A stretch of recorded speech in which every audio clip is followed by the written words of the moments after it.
this actually made me profoundly sad. So, look, I went to George Washington University.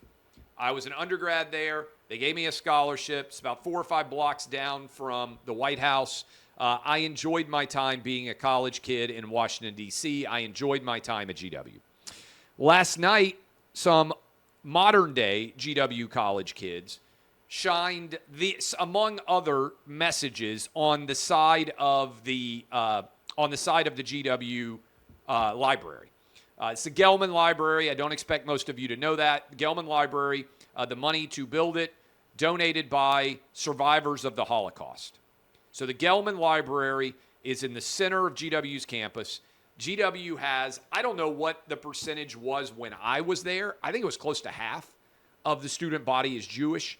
It's still like 30% Jewish. So GW has one of the highest percentages of Jewish student bodies anywhere in the country. And these kids who are evidently defending Hamas put on the side of the board, side of the building, "Glory to our martyrs," "Divestment from Zionist genocide now." You can go see these pictures on my Twitter feed. "Free Palestine from the river to the sea." This is on the side of the library in the center of campus, up on the wall. They were forced to stop doing it because this is not evidently allowed. I don't recall ever seeing this happen when I was on the college campus. It may have, meaning messages portrayed on the side of the student library. Maybe it happened, maybe it didn't. My point on this is, a while back I went off on GW because they removed the Colonial moniker. We were the George Washington Colonials. And our mascot, for those of you who don't know, which probably most of you, was a big cartoonish George Washington figure. And the idea of being the Colonials was the kids are like in the Colonial Army. So sometimes people would wear those tri-corner hats in the stands. There's a connection. George Washington was the general in charge of the Colonial Army. So we were the George Washington Colonials. Last year and a half or so, some of the students and some of the faculty decided that that was unacceptable because of a connection to colonialism and also to connection to colonizer, colonized. Now, I said at the time, as a history major who graduated from GW, the purpose of a college is to educate. And what adults should have said to the kids who were making these demands is as follows.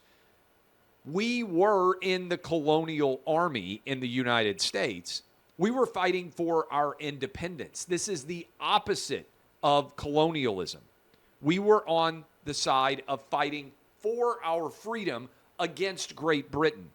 They were the colonizers. We were the colonials who were attempting to have our own right to freedom, our own democracy, our own republic. That's what intelligent people on a campus would have said. They would have said, no, this is a stupid demand. Instead, they made the choice, GW did, to change the name. I think they're like the GW Revolutionaries now, which I don't dislike, but the precedent that you set is that these coddled idiot kids who make a demand on a college campus, instead of you doing what the job of a university is, which is to educate the ignorant, those who do not know any better about why they are wrong-headed, you decided to coddle them, you decided to negotiate with them, and you made a change that was totally unnecessary. And so, I said at the time, you probably are not going to be surprised by this. When I sold OutKick, my phone started ringing a lot. Vanderbilt University Law School, they suddenly had a lot of interest in getting money from me. George Washington University, a lot of interest in getting money from me. My own high school, Martin Luther King Magnet, it is a public high school. All of a sudden, they want money. When your alma maters find out that you are rich, they quickly figure out what your phone number is, how to get in touch with you, and they try to have meetings to get you to give money. So GW called me. And I said, hey, thanks. I enjoyed my time there. You guys gave me a scholarship. I appreciate it. I graduated, by the way, in 3 years.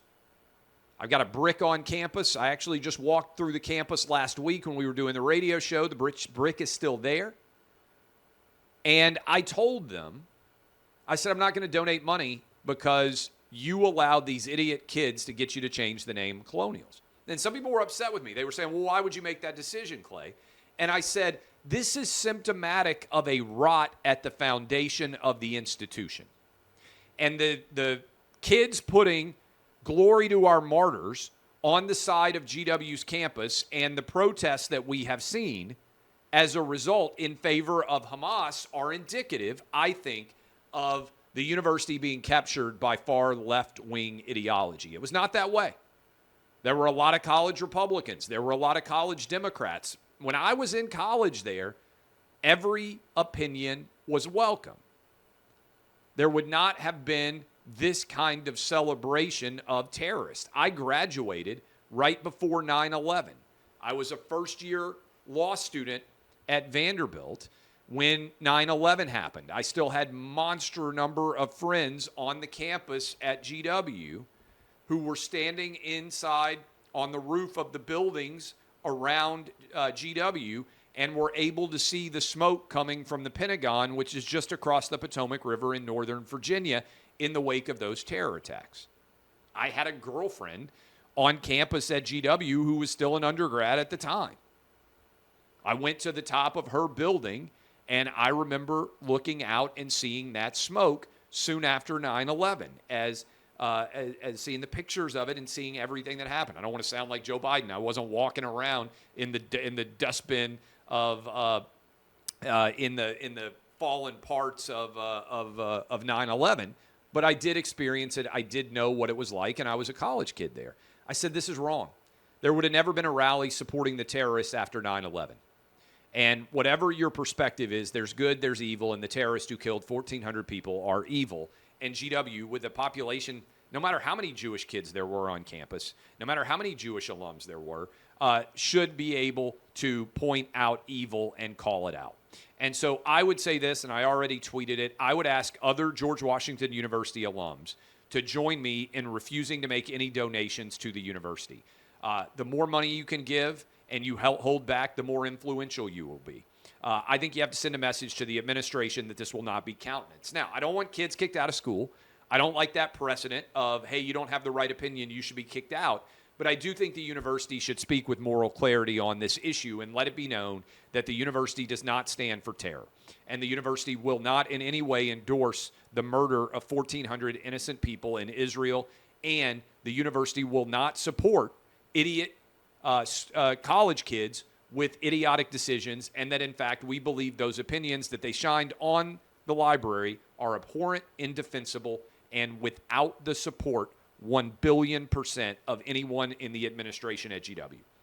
And by the way, we're also turning the GW mascot back to the Colonials because we now see that this was symptomatic of the rot here, and we're not going to allow this institution to be coddled and run by imbeciles and ignorant kids. That's what should happen, and until that happens, I'm not giving him $1. Guy named Leon Cooperman. He is a billionaire.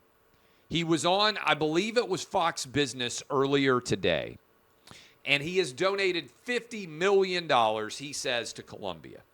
One of Columbia's professors allegedly said that the Hamas terror attack that killed 1,400 Jews was awesome. And Leon Cooperman said, hey, I think you should fire this guy. And Columbia said no. And so he says he's going to stop giving money to Columbia and donate his money elsewhere. I think that's the right call.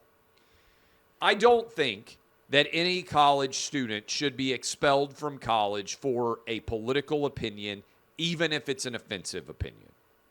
As long as you are not putting people in direct threat or encouraging direct violence. We talked about this yesterday. I believe GW should strongly condemn the stupidity of saying glory to our martyrs on a Holocaust survivors named library in the center of GW's campus. I disagree with it. I don't believe the kid should be expelled. But I do believe that wealthy alums, and I would put myself in the category of a wealthy alum of George Washington University, I'm not going to donate any money to them until I see statements made by the administration repudiating in a strident manner what those kids are saying. I don't believe in expelling students. I do believe, and I think it's a more difficult question, why should you pay money to a professor who says that the Hamas terror attacks were awesome? I think that professor should have the right to say that in the United States. I wouldn't want to employ somebody at OutKick who said that. It's my personal opinion. I'm not saying you can't say it. I wouldn't want to employ somebody at OutKick. I wouldn't want to pay for my children to go and sit in a classroom taught by that guy. Now, if he wants to start his own school, I don't have any problem with it. I think that's a tougher call. But students, I wouldn't. I think academic freedom for individual students, but paying someone and protecting them for having truly, in my opinion, awful opinions about encouraging and endorsing terror attacks and saying they're awesome, I think that's a real challenge. And the one reason why I'm not inclined to fire people is because I don't like setting the precedent of, hey, you can have an opinion that gets you fired from a college campus, because I think it'll be applied more frequently on people of right of center, right? But I do think it's interesting to discuss. I think precedent and principle matter, and I think the easiest way to address what you think should happen is by choosing or not choosing to donate your money to universities which have what you think are the right responses in cases of endorsement of, I think, venal acts.